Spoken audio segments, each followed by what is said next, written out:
I am finally setting up my Hobonichi for 2025. I've got everything laid out kind of on my desk on opposite sides here. I'm trying to work with this desk. It's a little bit hard since you can see the roof and my tapestry and kind of everything through it, but we're gonna work with it for this video and see how it turns out. This is my 2025 video. 2025 Hobonichi. If you haven't seen my unboxing video, you can go and check that out. I will link it up in the iCard and down in the description, but I unboxed this one and it's my first year using the Hone. So there will be a little bit of changes to how I do things compared to before. All I've really got is just the pencil board and the pencil or the pen all out and ready to go. So I'm just gonna move that to the side for now. The first thing I love to do is to decorate this as best as I can. And I've kind of collected some random things from throughout the year, from different places, and I'm not really sure how well they're gonna go together. So far, it's seeming like it's gonna be a little bit weeby, but I'm okay with that because that's what we're working with. So I'm gonna show you. I've got a couple things here. When I was in China, I picked this up. I know that these are in Japanese, but I got them from a little store in Wuhan, and they're just little cards of Miku. I think I've got 4 of them, and they're really cute. So I figured I could put them in the front since I don't really know what else to do with them, but I don't want to throw them away. They were like $1. So I've got these. I've got this giant Mario sticker that I love. And when I saw this was at a store in Hong Kong. And when I saw this, I knew that this was going to be in the Hobonichi dashboard for 2025. But I got to figure out where he goes because we've got some really cutesy, and then we've got him, but they're all kind of Japanese weeb culture. So now I'm kind of going a more maximalist route, I'm thinking. Last year I did a really kind of cute and wholesome one with pictures of my dog and myself and things like that. So we're going a different route this year. I also have an Abra Pokemon card, which is in Japanese. I don't collect Pokemon cards. I did when I was a kid. I think everybody did when they were a kid. But this card I actually got from somebody I met at the Pokemon Go lab in Tokyo with my mom, and they were so sweet and helped us fight a raid in Pokemon Go while we were there in Ikebukuro, and then they gave me this Abra card as a thanks for meeting them, and it was so sweet, and it was a really wholesome moment. I got to practice some Japanese, so I was looking at maybe trying to get another couple Pokemon cards, but this one actually has meaning and I've kept it, so I feel like it is more deserving than just unboxing a random pack and putting it in here. I also have some paint swatches. I ended up not using these for my new place, but I was looking at them and it stayed around, and so I feel like this could work as a nice background, or if I cut off the writing part, or even if I keep the writing part. And then just a couple photos. I printed off some photos to send out to my grandparents for about my time in China because they live far away, and these ones ended up not making the cut because I was running out of space, but I think I could put the panda in there for sure somewhere, or these could also work as background. So I'm going to speed this up as I figure out exactly what I'm doing, and then I will show you the finished product, whatever that turns out to look like.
Okay, I'm gonna see how this kind of sticks down over time. I just like threw some more glue on there, but I actually really quite like this. Honestly, with this kind of stuff, for me, it's like the more I throw on there, the more I like it. If I'm only working with like a couple of really particular things, then I'm more likely to have problems. But I think this is really cute and I like the use of the space. And then I do have my clear cover on cover that will go over top like this part, which I like because I do like to keep notes, cards, things like that. They usually all get shoved in at the end of the year before I put it into my kind of big chest of journals that I have. Which is getting quite big now because I've been at this for like a decade and then since 2017 with Hobonichi. So that's a whole other topic though. This is, I guess, my kind of dashboard. I'm not going to put anything in the back just yet. I'm okay with leaving this blank. Potentially maybe I fill this out later with stuff that I find throughout the year. Yeah, potentially I fill out the back with stuff I find through the back half of the year and go from there. But I want to leave this so that it can all kind of glue down and then I can adjust, add more stickers, things like that to the pieces that I need to make sure that they stay. But I actually really like this. I'm very happy with it. So I kind of ignore this page. Sometimes I like write in them to see how my handwriting has progressed, but at this moment I'm kind of okay leaving this. The next thing I want to look at is the monthly sheet. That's now January, which is so very close. I put this one here and then I keep the second one on weekly, and then I use just the pencil board to keep track of the actual daily ones since those change as the most often. For this, I'm gonna get it all set up like I would a regular monthly page. So I'll show you that kind of process. I'm not gonna put in any particular dates, appointments, things like that just yet, just for privacy reasons. But I do want to give this a little bit of a decoration. I feel like that's part of the setup process. So we'll do that now.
Okay, so this is looking really cute.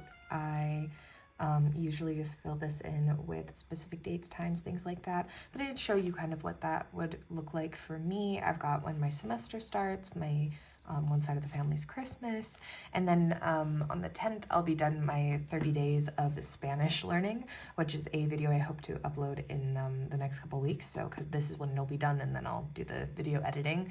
I've been trying to film some of my study sessions, which I've never done before, so that's different, and just kind of see what I can do in 30 days so that when I go away for school in February for a little bit, I'm not a complete idiot when it comes to Spanish, but that will just kind of be for those 30 days, and I'll go back to my Japanese and Mandarin study and then kind of see where we go from there. But this is kind of what a regular setup for me looks like.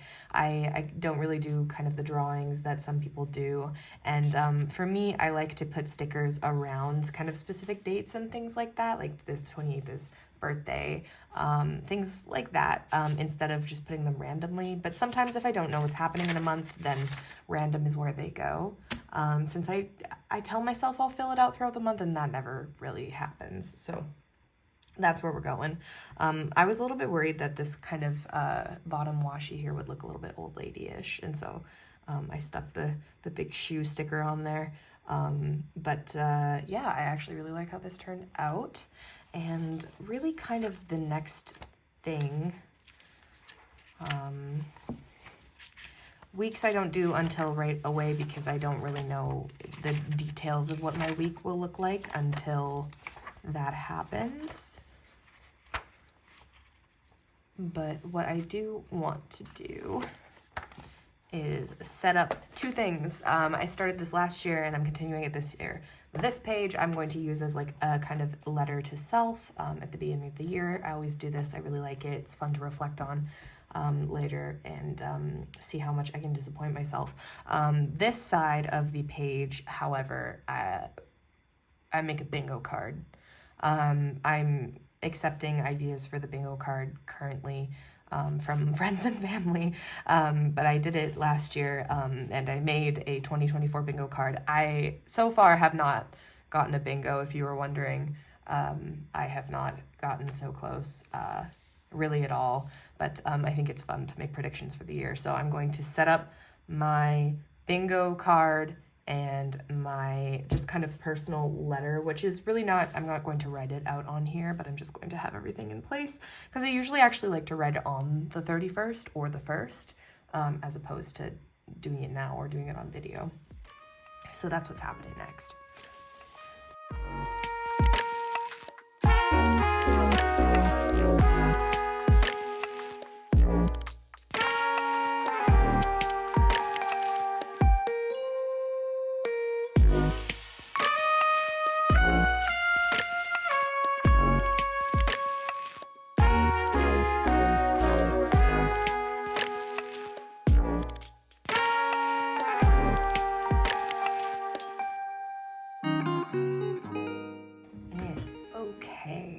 So I've made my bingo card. It's blank. I don't know what's going on here yet. I don't do free space. Well, we do free space, but free space is something that's like very obviously going to happen in the year. So that's free space whenever that happens. And then on this side, I've left it really blank since this is mostly just writing. I did kind of shrink the page a little bit because usually I find I don't need the whole page, but I feel like I got to keep writing because I want it to look like nice and full and aesthetically pleasing in the journal since it's like not broken in yet, and I still wanted it to be perfect. But as you can see with the way I was doing the bingo page, like I like things to look pleasing and pretty, and I like to use the washi tapes and the fancy pens and things like that and the mild liners. But at this point I've just realized that if I spend an hour and a half doing all these little like things perfectly spaced, it just doesn't matter to me in the end. It really doesn't. So this is how I'm leaving it. My Abra card is sticking, but honestly I had something like this last year, and after a couple days of it just being like Like I put a book on top of the Hobonichi and then it was all good to go. So something like that'll happen. But thank you for watching me moving into my Hobonichi. I'm very excited about this. I think that the hone it's going to get a little bit more beat up than I'm used to with Hobonichis because it doesn't have that cover protecting it. But I actually kind of love that because when I go through my old journals, some of my favorites are my old moleskin journals that like the faux leather is like peeling off because of how much it got used and like the spine's all bent. And I wonder if I can get kind of a similar nostalgic feeling with my preferred journal, which is the Hobonichi. If I can kind of get the best of both worlds out of the hone, I'm only going to buy this one from now on. But yeah, stay tuned. I've got some video ideas on the way. I'm still working through some Spanish and we'll see how many kind of phrases and things I can learn before I have to try and use it. And thank you so much for sticking around with the channel. It means a lot. I hope this maybe gave you some ideas for your own journal. Yeah, happy holidays and have a good new year.